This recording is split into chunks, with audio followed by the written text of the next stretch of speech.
Live streaming is on. Hi, everybody. We just gave this another try to see how we can do here. So I'm going to go ahead and immediately attempt to share my screen so that we can get started.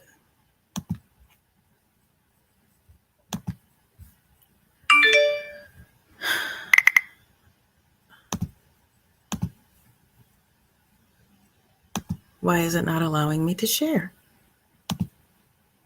This is not nice. Okay.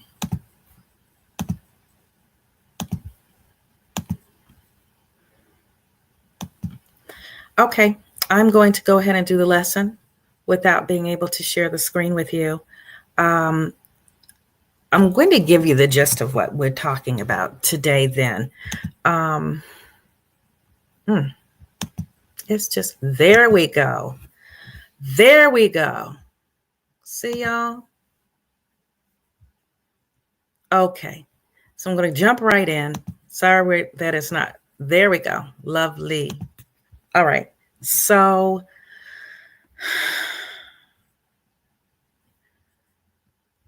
in 1892, there was a man who was 1/8 Black.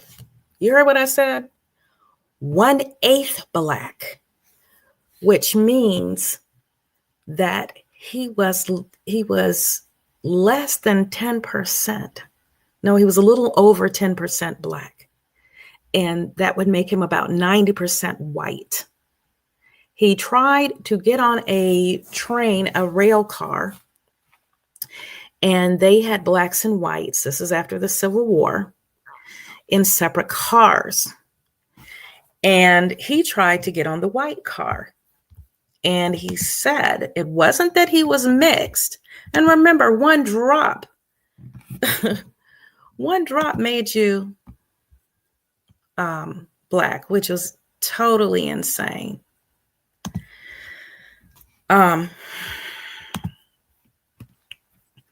So he tried to ride the car with everyone else. And they said, no, you can't do that. You can't do that because we got a car for y'all, and that's your car. Well, they arrested him because it was against the law. And he was so steadfast in that this should be dismissed because the law violated the 13th and 14th Amendments. And it came before the Supreme Court. And what they were saying was this separate car act unconstitutional, or was it a reasonable use of Louisiana's powers? And so the arguments against it said that this act discriminates based on race and creates a condition of involuntary servitude in violation of the 13th Amendment, which ended slavery. But what they mean is, if that car is full, you can't ride the white car. Are you going to work? Are you going to be able to conduct your business? How is your life going to be affected if you can't work? And arguments in favor of it said, no, it doesn't violate that. Because you know what? That amendment was created to end slavery and forced servitude. And we say, yeah, that's cool. And separate accommodations don't cause that. In fact, it gives you equality because our car is separate, but it's equal. Was this equality? Separate, but equal. Keep in mind, Plessy lost this case. So let's fast forward to today. Do people of color, and particularly Black men, have equality in the eyes of the law? What I'm leading up to, as you might guess, is George Floyd. George Floyd.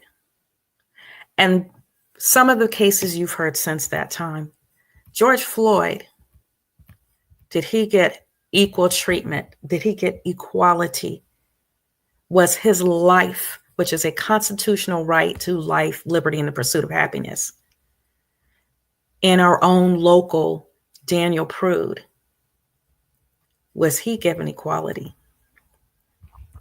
And so this article with Newsella talks about Derek Chauvin being found guilty in all counts in the murder of George Floyd. And keep in mind, I'm going to go down here, that he had 3 counts, 3 charges against him, where in technical language, or the language of the law, they defined murder. The least charge that he got was manslaughter. It's where a person intentionally takes the chance of causing death. You might not have been able to harm, you may not have intended to harm them, but any reasonable person would have known that this action was likely to cause injury. So he was charged with that. He was charged with 3rd-degree murder, which is intentionally causing a death by committing a reckless act without regard for human life. And he was charged also with 2nd-degree murder, which is causing the unintentional murder of a human being. I'm sorry, the other was unintentional as well. And while committing other various serious crimes, and that's a felony. In the Chauvin case, the alleged felony was 3rd-degree assault, which was intended to cause bodily harm. So through his assault, which he did intentionally, it led to the death of a human being. You meant to hurt them, but you ended up killing them.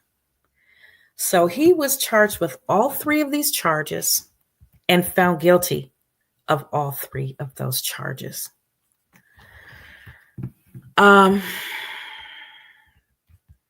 So here we are today looking at some terms.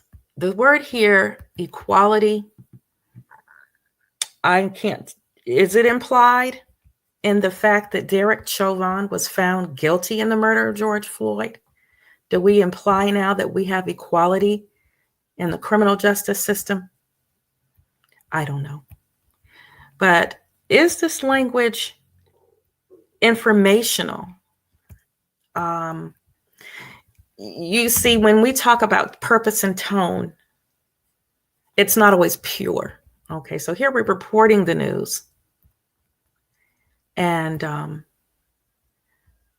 they tell you what happened. But this is what George Floyd's brother said. As an African American, we usually never get justice. And he went on to say that he would continue to fight for everyone, that George Floyd wasn't the first George Floyd. Emmett Till was the first George Floyd. And here we go on to talk about demonstrators expressing joy and relief. George Floyd, we got what we want. So we got what we want. So we got justice. Or did we get justice? Did we just get justice in this moment? But in this article, the author really is trying to report on the facts as they were. So how does he use and refine the meanings of the word murder? He gives you the legal definitions right off the bat. And so you know how he was found guilty of these specific charges because he acted intentionally to hurt him and ended up killing him. Did he think about it ahead of time? That's something we don't know.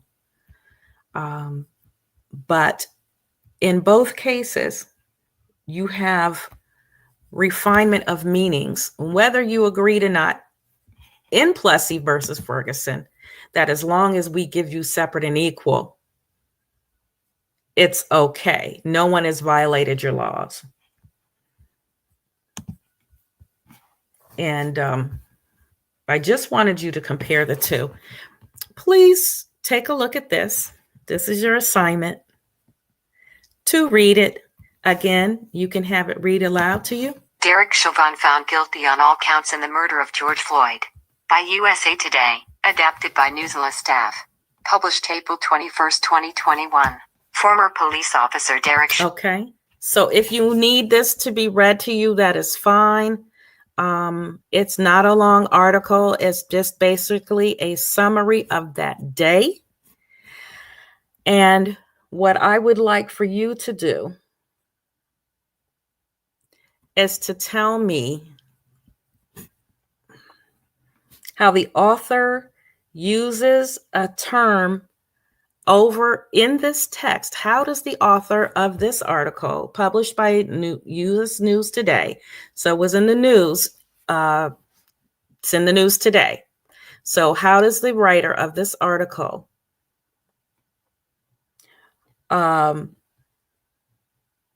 refine the meaning of a key term over the course of the text? You can think about it. You can respond to me directly by email, which if you're in Classroom, you can just type a response right there. I've given you the answer, but I want you to see how that's illustrated in a news article versus in legal language. So that is all that we have for today. Let me turn off the sharing because I want to get back to you face to face. And well, how do I end the sharing? Let's end the sharing. And so that's all we have for today. And I hope to see you soon. Tomorrow, as a matter of fact. Everyone have a wonderful day. While we may feel some relief today, we know there's still work to be done in the fight for equality for all. And just wish you all the best for today. If you got kids, let them go out and play. It's really snowing, but it snows in April. Prince knew that.